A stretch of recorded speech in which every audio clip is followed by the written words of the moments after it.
Good morning, everyone. I'm Jane, and I hope this New Year's Eve day finds you well and still enjoying Christmastide. It's the seventh day of Christmas, if I'm counting correctly. In my good news at the beginning of December, I mentioned my Advent resolution to focus on gratitude. As with most past resolutions, I didn't do it perfectly. But it did help me to go through Advent with a more grateful and a happier heart. And now here we are at a more traditional time for New Year's resolutions. But I'm not making any. Instead, part of the readings for today, one from Isaiah and one from Revelation, have got me thinking in a different way about the new year. So this is from Isaiah chapter 65, verses 17 to 19, and then verse 24. For I am about to create new heavens and a new earth. The former things shall not be remembered or come to mind. But be glad and rejoice forever in what I am creating. For I am about to create Jerusalem as a joy, and its people as a delight. I will rejoice in Jerusalem and delight in my people.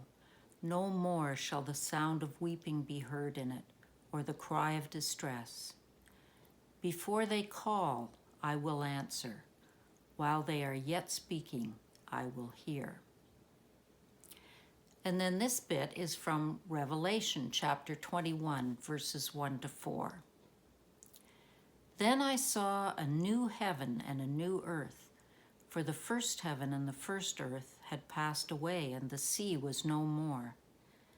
And I saw the holy city, the new Jerusalem, coming down out of heaven from God, prepared as a bride adorned for her husband.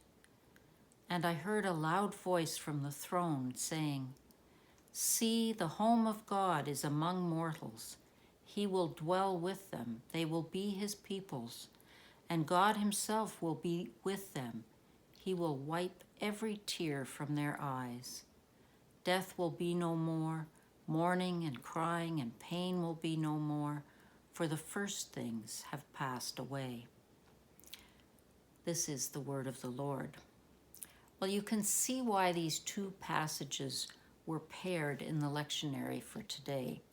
They speak in similar words and in a visionary way of new beginnings, beyond anything we might imagine in our resolutions.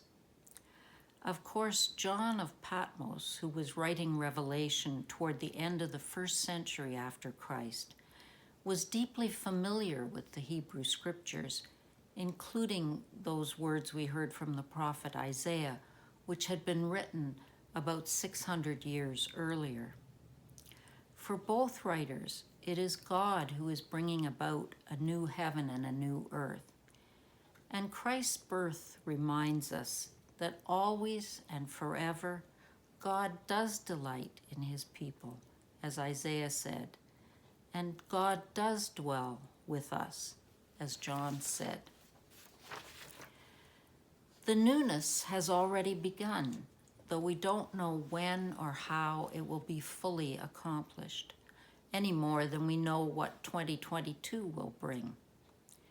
But maybe if we can keep this vision of God's kingdom of peace and justice and healing in our hearts, it will guard us from cynicism and despair. Maybe it will give us guidance in how to live. Maybe that could be a resolution after all.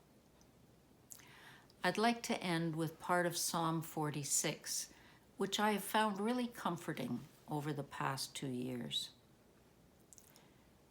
God is our refuge and strength, a very present help in trouble. Therefore we will not fear, though the earth should change, though the mountains shake in the heart of the sea, though its waters roar and foam, though the mountains tremble with its tumult. There is a river whose streams make glad the city of God, the holy habitation of the Most High. God is in the midst of the city. It shall not be moved. God will help it when the morning dawns.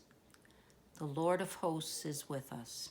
The God of Jacob is our refuge. Amen. So be not afraid. God is our refuge and our strength. And Happy New Year to you all. I'll see you next year.